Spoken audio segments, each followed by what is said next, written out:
Você já imaginou como seria conviver com Jesus, como os discípulos conviviam com ele? Existe uma série de vídeos que ou através do aplicativo ou através de YouTube que você pode assistir.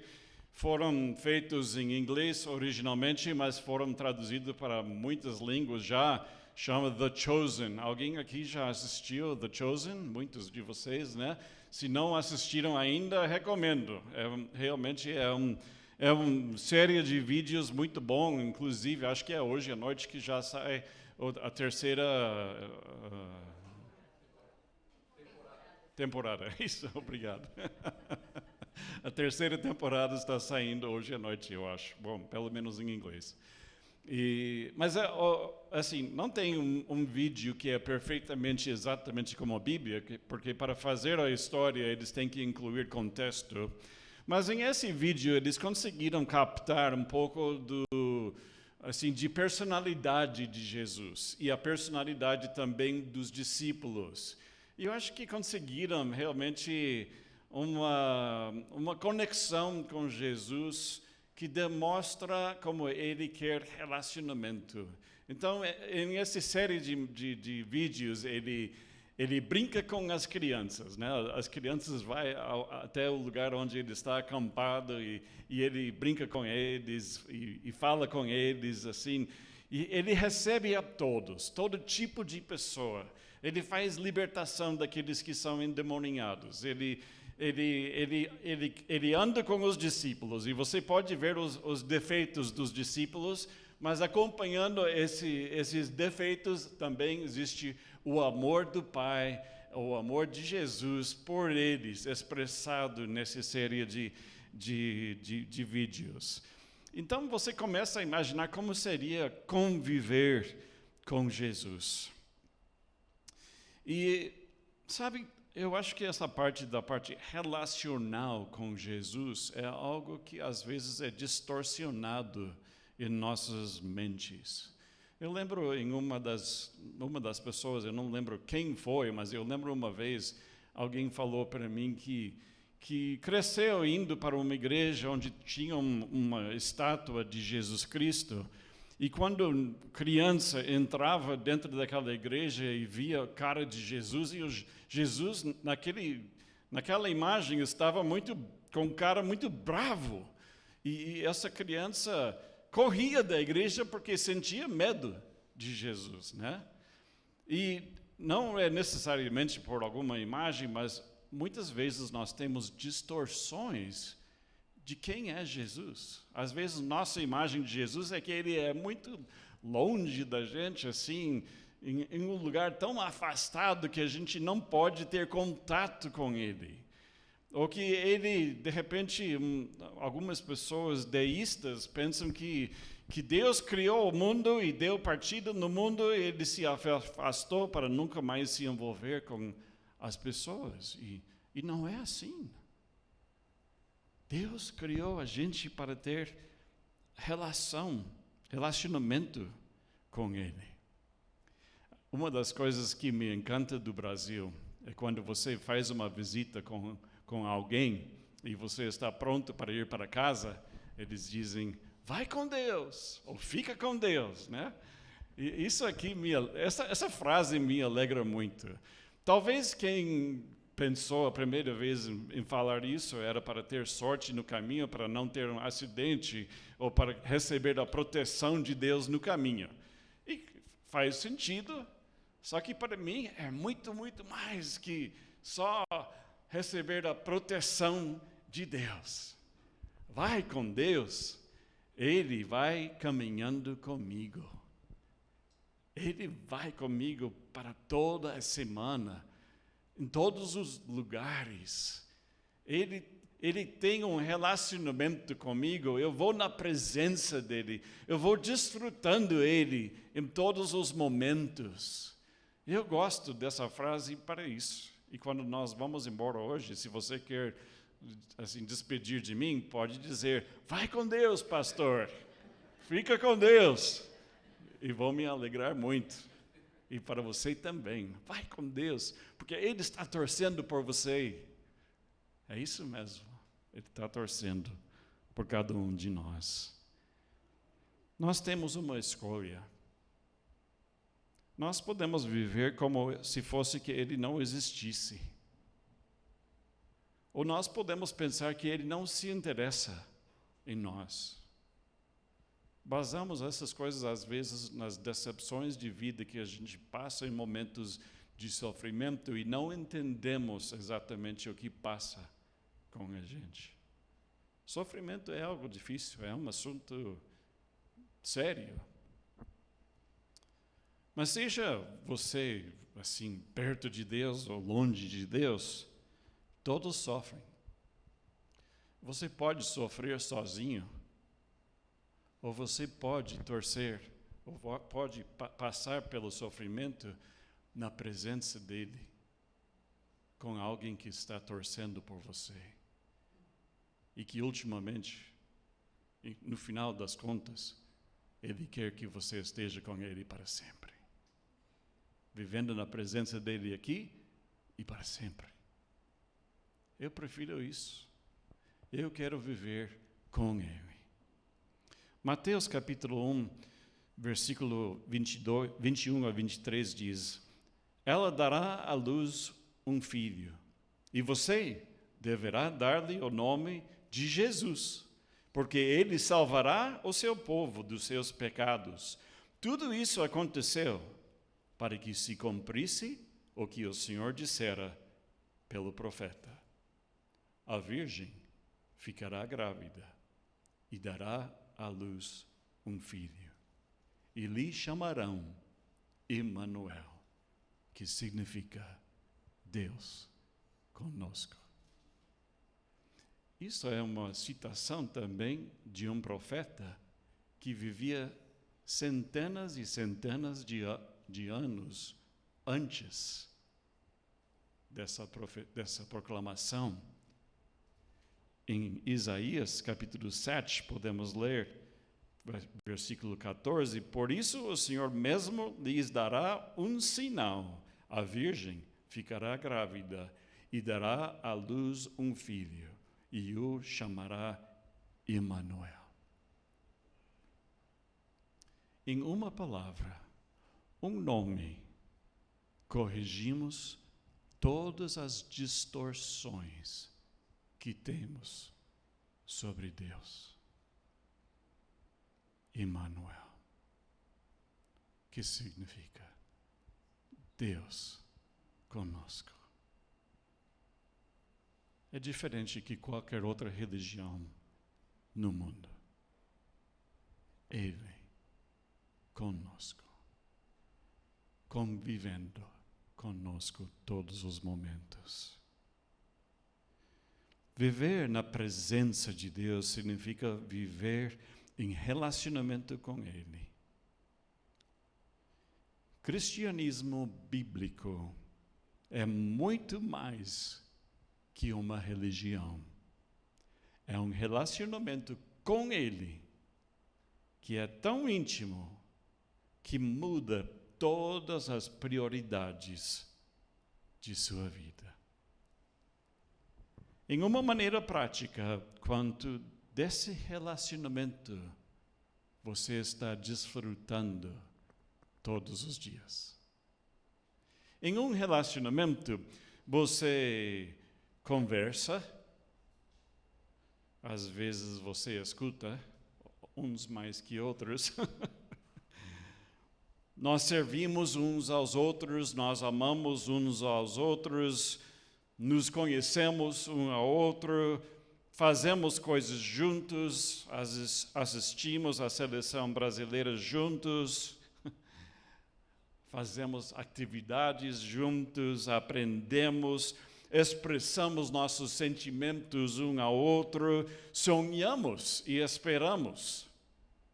Helen e eu sonhamos. Temos muitos sonhos ainda para realizar, se Deus quiser, na sua vontade, mas temos sonhos. Apesar das circunstâncias e as coisas que passam em nossas vidas, nós temos sonhos. Deus tem sonhos para cada um de nós. Deus tem sonhos para essa igreja. E quando nós cantamos os louvores, quase falei alabanças, os louvores hoje de manhã, eu já vi essa igreja reunida em um salão o dobro de tamanho desse. Não sei se é um sonho de Deus ou não, mas é um sonho. É algo para sonhar. Hoje eu queria falar um pouco sobre os sinais que estamos baseando nossas vidas em nosso relacionamento com Deus. E vou tirar essas ideias do livro de Evangelho de João, capítulo 14. Se você tem uma Bíblia e quiser acompanhar, não sei se temos os slides, sim, temos os slides também. Vamos primeiro ver o sinal de frutífero. Deus, quando nós vivemos na presença dEle, nós vivemos em relacionamento com Ele, nós somos pessoas frutíferas. Pois Deus criou a gente com propósitos. Você foi colocado neste mundo para fazer uma diferença no mundo. Este mundo é o reino dele, e ele tem o objetivo de transformar este mundo para um mundo melhor. E você tem parte nessa missão. João capítulo 14, versículo 10. Você não crê que eu estou no Pai e que o Pai está em mim? Jesus falando essas palavras. As palavras que eu lhes digo não são apenas minhas. Ao contrário, o Pai que vive em mim está realizando a sua obra. Creiam em mim quando digo que eu estou no Pai e que o Pai está em mim. Ou pelo menos creiam por causa das mesmas obras. Jesus sempre vivia em comunhão, em relacionamento com seu Pai. Ele vivia conversando com Ele, ele vivia escutando Ele. E os milagres e as coisas que Ele fazia, as prioridades que Ele tinha para cada dia, veniam do Pai, de seu relacionamento. Ele se afastava, às vezes, até de multidões que queriam que ele fizesse coisas por ele, para ter tempo com o Pai, para orar. Ele se afastava para estar com o Pai. Então é isso que ele está dizendo. Agora ele vai dizer que nós também podemos viver em esse mesmo relacionamento com o Pai para ouvir qual é a obra do reino de Deus que Deus quer realizar através de cada um de nós. Começando com o versículo 12. Digo-lhes a verdade, aquele que crê em mim fará também as obras que tenho realizado. Algum amém ali? Que seja assim. Esta é o que significa a palavra amém. Que seja assim. E eu farei o que vocês pedirem em meu nome, para que o Pai seja glorificado no Filho. O que vocês pedirem em meu nome, eu farei. Uau! Coisas maiores que Ele fez, nós outros vamos fazer. Fará coisas ainda maiores do que estas, porque eu estou indo para o Pai. Jesus estava partindo desse mundo para estar com o Pai, enviou o Espírito Santo para não só viver com 12 ou 70 ou alguma multidão em algum lugar, mas para viver dentro de cada um de nós. Quando fazemos o convite para Ele entrar em nossas vidas, Ele vive conosco e Ele quer fazer coisas até maiores que Jesus fez. Jesus ressuscitou um homem. Você crê que Jesus ressuscita gente hoje? Ele ressuscita. Helen e eu estamos lendo um livro sobre milagres. E é impressionante cada milagre que já aconteceu, que não tem explicação de ciência, muitas vezes testemunhado por médicos, pessoas inteligentes, por outras pessoas que viram aquilo que aconteceu, milagres. Recentemente nós lemos um milagre que foi escrito em um livro por Dr. Chauncey Crandall, um cardiologista americano. E esse milagre aconteceu em 2006. Ele trabalhou para reviver uma pessoa, Jeff Markin, por 40 minutos, trabalhando com ele, dando choques e todos os protocolos americanos, assim, essas sociedades de médicos. Ele fez todos os procedimentos para que essa pessoa pudesse reviver, e não conseguiu. Às 8 horas da manhã, ele declarou Jeff Markin morto. Ele escreveu seu relatório de todos os procedimentos que fizeram e depois ele começou a fazer suas rondas no hospital, visitando as pessoas.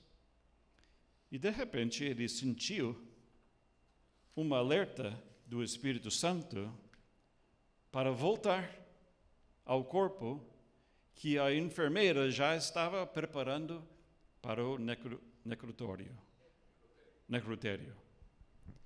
Seu corpo já estava com todos os sinais de morte. E o doutor orou para ressuscitar Jeff, para que tivesse uma oportunidade de receber Jesus na sua vida. Ele pediu seu colega a fazer mais um choque no Jeff Markin. E o colega estava relutante, porque não se faz isso depois de tanto tempo, depois de escrever o relatório, depois de tudo isso, não é uma coisa que você faz. Mas ele, Dr. Chauncey, era o médico-chefe, e para obedecer ele fez. E instantaneamente ele acordou, seu coração voltou a ter uma batida regular, normal. E mesmo quando fazem choque, não é normal que o coração já volta para esse ritmo normal. Mas é o que passou com Jeff Markin. Em alguns minutos, ele já estava se movendo e falando, e seu cérebro estava funcionando perfeito, que também não acontece em um momento assim. Foi um milagre de Deus. Logo depois, ele fez uma oração, declarando sua fé em Jesus Cristo e reconhecendo que Jesus morreu por ele e ressuscitou. Uma pessoa acredita na ressuscitação depois de ser ressuscitado, creio. E em algumas semanas depois foi batizado, para a glória de Deus, e viveu por muitos anos depois. Graças a Deus. Deus faz milagres ainda. João capítulo 15, versículo 5 diz: Eu sou a videira, vocês são os ramos. Se alguém permanecer em mim e eu nele, esse dará muito fruto. Pois sem mim vocês não podem fazer coisa alguma. Deus quer fazer coisas para o reino de Deus através de cada um de nós. Em uma das igrejas onde eu preguei, nós ficamos à noite na igreja e dormimos lá, e eu levantei para fazer café da manhã às 6 horas da manhã, e quando eu desci, 6h15, já tinha um homem na igreja organizando as cadeiras para o culto, que começa às 10h30. 6h15, já estava lá, até com uma cordinha para fazer perfeitamente reto todas as fileiras das cadeiras, né? Ele está fazendo sua parte de servir no reino de Deus e fazer uma diferença nesse mundo. Ninguém sabe que ele faz isso. Ninguém sabe que ele chega tão cedo de manhã. Eu não teria imaginado alguém fazendo isso. Mas ele faz por amor. Em seu relacionamento com Deus, Deus fala para ele, faz isso. Ele faz. Deus tem um propósito para cada um de nós, de sermos frutíferos. É importante que não fazemos barganha com Deus para fazer milagres, para Ele fazer milagres. Não, Ele não faz por barganha. Você não pode fazer coisas para receber certos dons, certos poderes. Ele escolhe, Ele faz as coisas, mas eu creio que nós deveríamos começar a crer que Deus pode fazer muito mais do que nós imaginamos. Lá no México, assim, eu tenho orado por algumas pessoas e Deus não curou. Eu vou ser honesto com você, não sou eu que determino quem é curado e quem não é curado, Deus faz. Mas um homem lá no México, nós visitamos, o médico já tinha desenganado ele, e ele, quando eu cheguei para orar por ele, ele já estava em uma posição fetal na cama lá, e eu fiquei chocado de ver o estado dele. E confesso que não tinha muita fé, né? Mas nós oramos por Senhor Stanislau. E Deus curou esse homem. E ele voltou a ser o motorista da sua esposa para levar em todos os lugares. Um homem já de idade, né? Já aposentado. Mas Deus curou esse homem. Não determina antes o que Deus vai fazer, o que Ele não vai fazer. Oferece oração e ora pelas pessoas e vê aquilo que Deus pode fazer. Ele ainda faz milagres e pode fazer através de você. Segundo sinal que estamos vivendo na presença de Deus é obediência. Obediência. Eu não sei por que a palavra obediência e a palavra arrependimento são palavras tão pesadas em nossos dias. Não deveria ser pesado.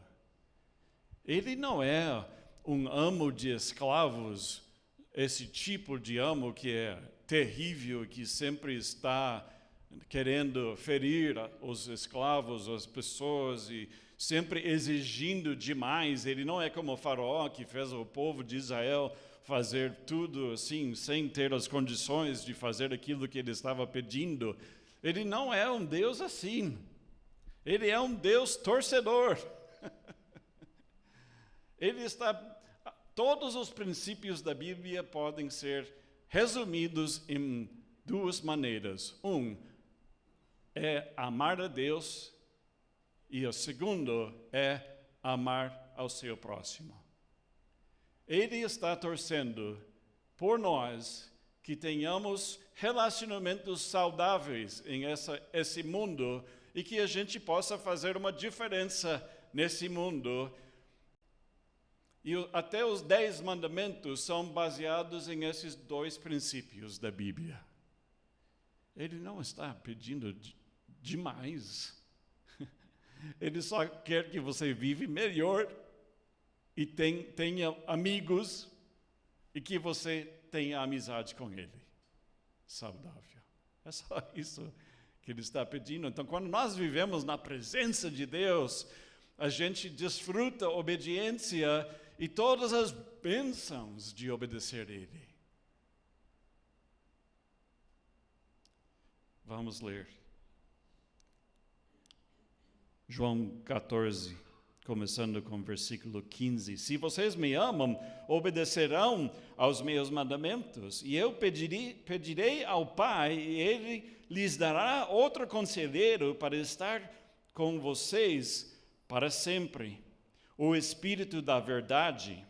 O mundo não pode recebê-lo, porque não o vê, nem o conhece, mas vocês o conhecem, pois ele vive com vocês e estará em vocês. Olha, escuta esse próximo versículo que é muito importante. Não os deixarei órfãos, voltarei para vocês. Alguns de vocês têm uma distorção de Deus devido ao seu relacionamento com seu pai.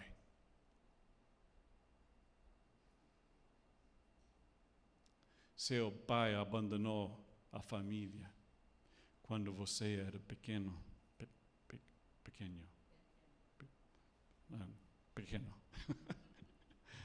O espanhol está mexendo comigo agora. Nós conhecemos muitas pessoas no México.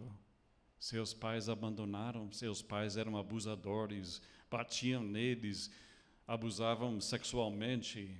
Não todos, mas tem demais histórias assim. E alguns de vocês talvez tivessem um pai assim. E isso criou uma distorção e uma dificuldade para crer em Deus como um pai bondoso. Você não é órfão. Ele quer adotar você hoje e quer ser um bom pai para você. Um pai que presta atenção. Um pai que está torcendo por seu filho. Né? Eu lembro quando o Otávio era criança e nós saímos para o parque com Rubens e jogamos futebol um dia. E o Rubens e eu, né, lá torcendo.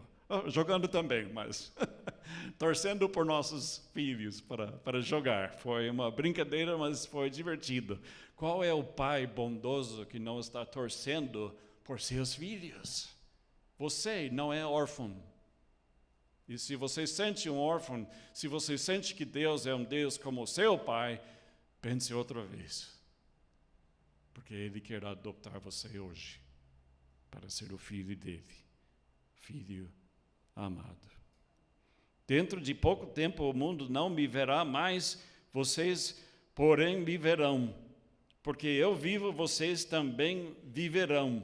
Naquele dia compreenderão que eu estou em meu Pai, vocês em mim e eu em vocês. Quem tem os meus mandamentos e lhes obedece, esse é o que me ama. Aquele que me ama será amado por meu Pai, e eu também o amarei e me revelarei a ele. E versículo 23, se alguém me ama, obedecerá a minha palavra, meu Pai o amará, nós viremos a ele e faremos morada nele. Aquele que não me ama não obedece às minhas palavras. Estas palavras que vocês estão ouvindo não são minhas, são de meu Pai que me enviou. Amém? Amém. Que coisa bonita, que coisa linda. Ele quer fazer morada em sua vida. Lá no México, Helen tem feito muitas amizades com as mulheres onde nós moramos, em nossa vizinhança. E ela caminha e fica conhecendo as mulheres. E as mulheres agora têm não é um clube, mas se reúnem muito para fazer atividades juntas, né? E convidaram ela participa em tudo, todos os aniversários e coisas assim. E uma das mulheres é Patti e seu marido Gerardo. E Gerardo, eu conheci ele também caminhando uma vez durante a madrugada lá. e também, assim, nós convidamos para a nossa casa, fizemos um churrasco lá e conhecemos. Aí um dia descobrimos que ele estava enfermo e oferecemos orar por ele e fiz várias visitas no hospital com ele. Um dia Helen falou, eu acho que hoje você deve compartilhar o evangelho para ele, que Jesus morreu e ressuscitou para dar vida e perdoar nossos pecados e ter relacionamento conosco. Então eu pensei, ok, se dar uma oportunidade eu vou falar com ele. E aquele dia foi oportuno e eu falei o evangelho para ele e ele queria receber Jesus para entrar no seu coração e receber o perdão de Deus. Ele continuou doente e um dia ele falou para mim, sabe, pastor, eu até agradeço a Deus por essa enfermidade, porque através dessa, eu creio que nunca tinha conhecido Jesus se não fosse por esse momento na minha vida. E nunca fui uma pessoa religiosa, nunca ia na igreja, mas hoje eu entendi Jesus. Ele continuou enfermo. e faleceu. Mas escuta a última mensagem que ele... Deixa-me ver se eu posso abrir aqui.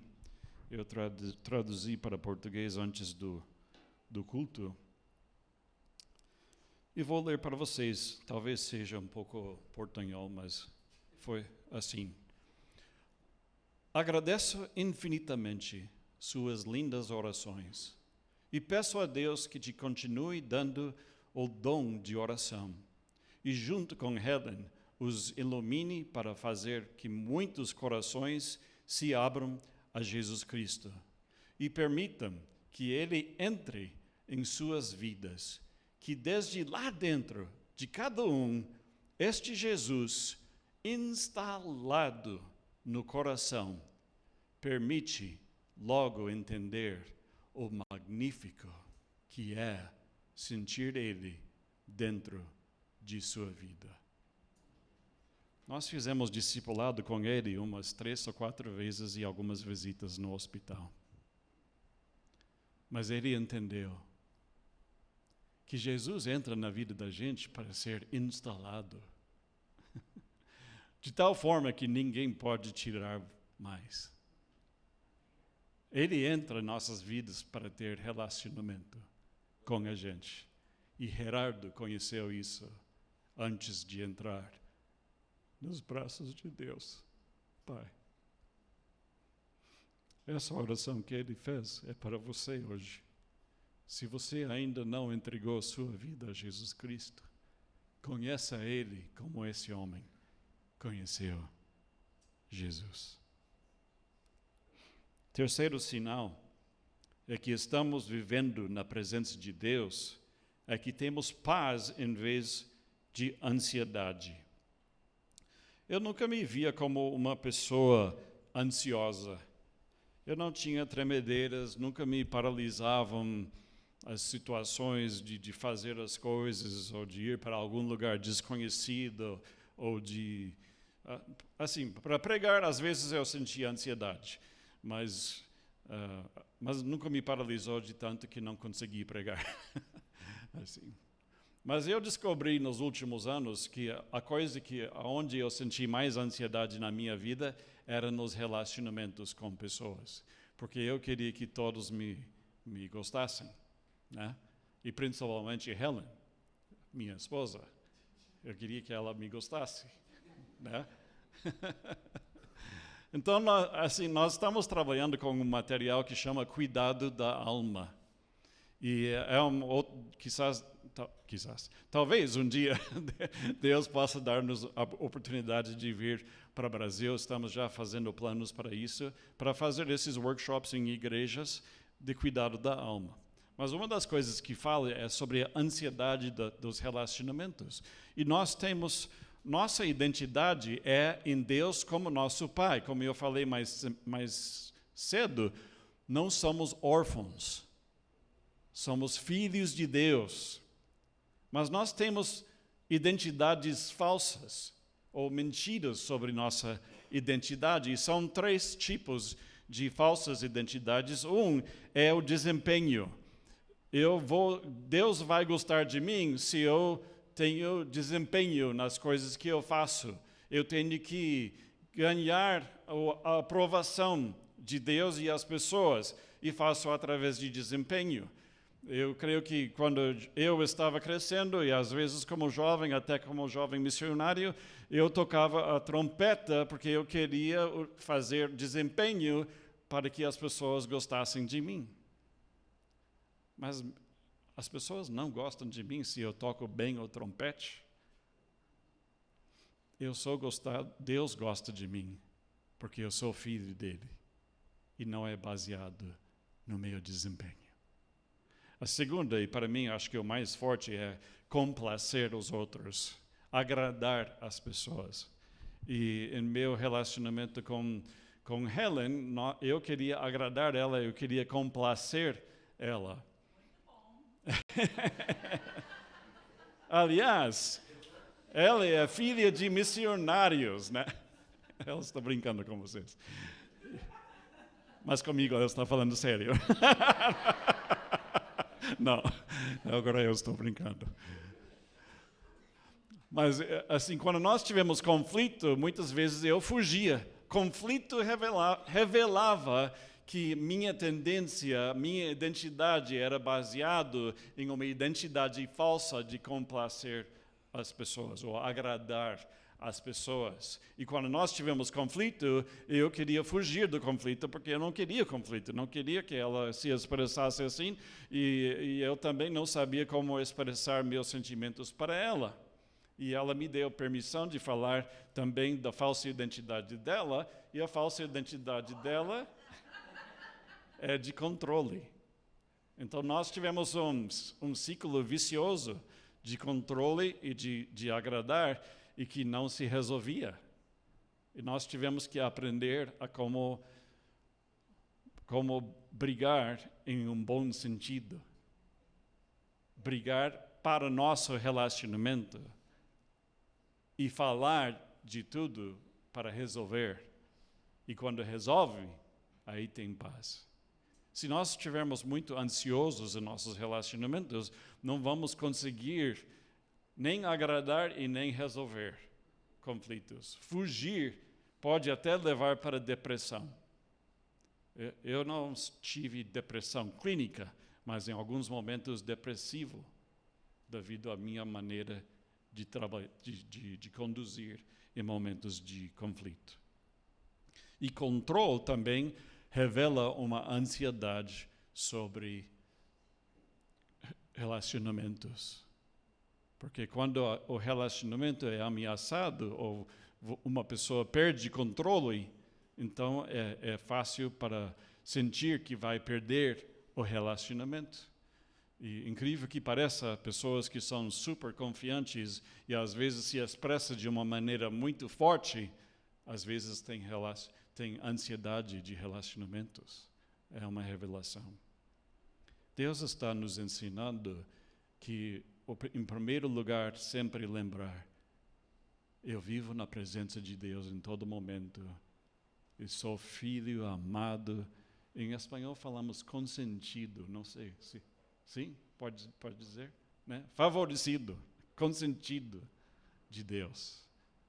Você é assim. Ele torce por você. João 14, versículos 25 e 27. Tudo isso lhes tenho dito enquanto ainda estou com vocês, mas o Conselheiro, o Espírito Santo, que o Pai enviará em meu nome, lhes ensinará todas as coisas e lhes fará lembrar tudo o que lhes disse. Deixo-lhes a paz. A minha paz lhes dou. Não a dou como o mundo a dá. Não se perturbe o seu coração, nem tenham medo. Sabe que esse é o mandamento mais comum em toda a Bíblia. Não tenham medo. Quando você está ansioso sobre seus relacionamentos, veja o presentinho embrulhado que Deus está dando para você. A minha paz te dou. Tem um provérbio que é muito bonito, capítulo 18, versículo 24. Existe amigo mais apegado que um irmão. Esse amigo é Jesus Cristo. Eu gosto da palavra apegado, porque a palavra apegado me lembra da palavra apego que temos com nossas mães e, de certa forma, com nossos pais também. Seres humanos são diferentes que todos os animais no mundo. Apesar que as pessoas gostam muito dos animais domesticados, os nossos cachorros, nossos gatos, seja o que for que você tenha na sua casa, ou tinha em algum momento, nós somos muito apegados a essas coisas. Só que seres humanos são diferentes, porque têm apego com os pais. Mães, assim, cachorras não têm esse tipo de afeto com os filhotes. Assim que for possível, já fogem dos filhotes. Mas a mãe apega. A mãe quer acolher, tocar, falar. Mesmo quando o bebê não fala, fica lá sussurrando e falando para o bebê do amor, de todos os sentimentos que tem. E esse apego é muito forte. Mesmo que, de repente, você não tivesse apego quando você era criança e sofre algumas consequências disto, Deus quer apego com você. Ele quer que você esteja vivendo nesse carinho de receber apego de Deus. É algo precioso. Antes de terminar, quero falar rapidinho sobre como aprofundar seu relacionamento com Deus. Em primeiro lugar, receber o perdão e receber Jesus dentro do seu coração. Receber esse relacionamento. Dizer para Ele: Pai, eu sei que já pisei na bola, já pequei tantas vezes, o Senhor não teria motivo para amar a mim, mas hoje entendi que o Senhor está torcendo por mim. E morreu na cruz para perdoar-me e ressuscitou para dar vida nova. Eu quero isso, Pai. Eu quero receber a Ti dentro de minha vida. João 1,12 diz: Contudo, aos que o receberam, aos que creram em seu nome, deu-lhes o direito de se tornarem filhos de Deus, os quais não nasceram por desobediência natural, nem pela vontade da carne, nem pela vontade de algum homem, mas nasceram de Deus. Segundo lugar, pega na sua Bíblia.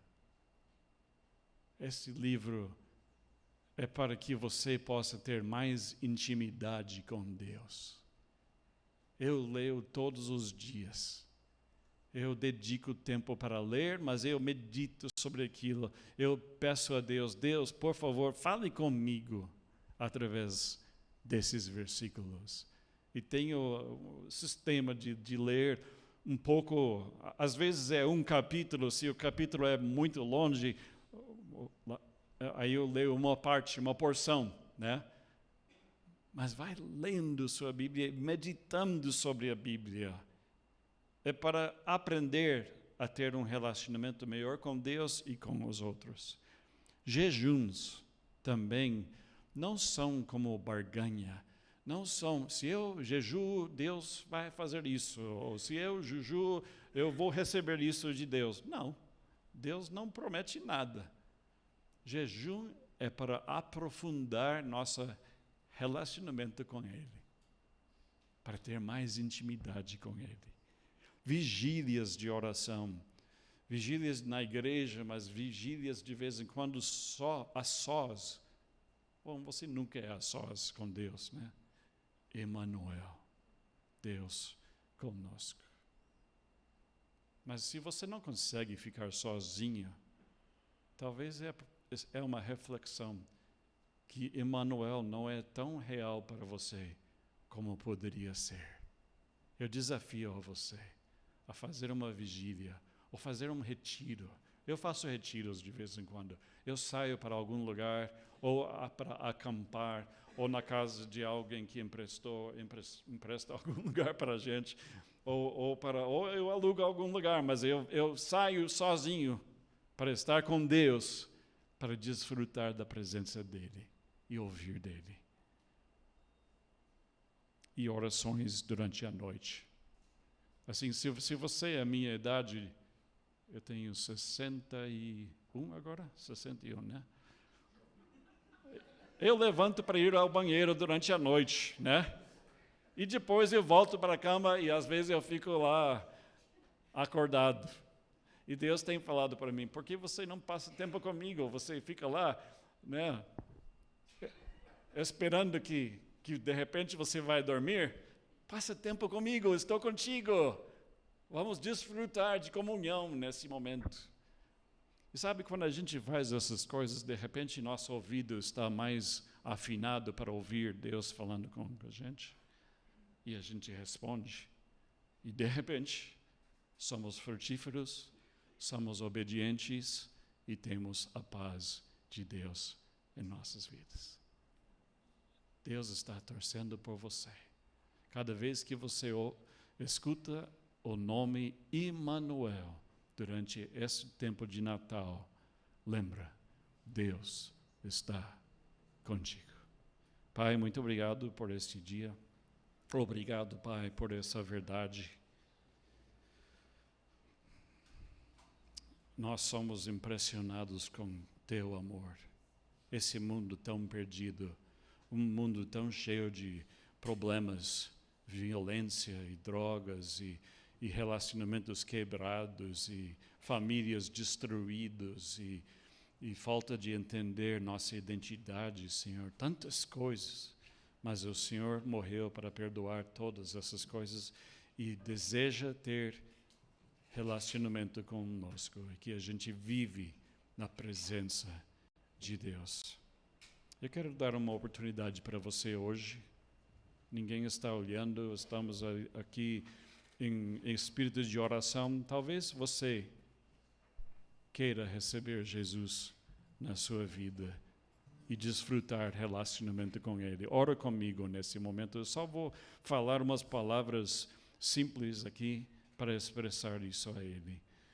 Pai, sei que já pequei na minha vida, não creia em Ti, sabia que existisse, mas não tive um relacionamento contigo. Mas hoje entendi que Jesus morreu para que eu ser adotado como seu filho. E o Senhor ressuscitou para dar vida a mim. Hoje eu recebo a vida, eu recebo a presença de Deus. Eu faço o meu coração morada para que Jesus seja instalado no meu coração. Vem, Espírito Santo, entrar em minha vida e transforme-me para ser pessoa frutífera, obediente e cheia de paz. Muito obrigado, Pai, por entrar na minha vida. Muito obrigado que essas verdades são reais e são para mim.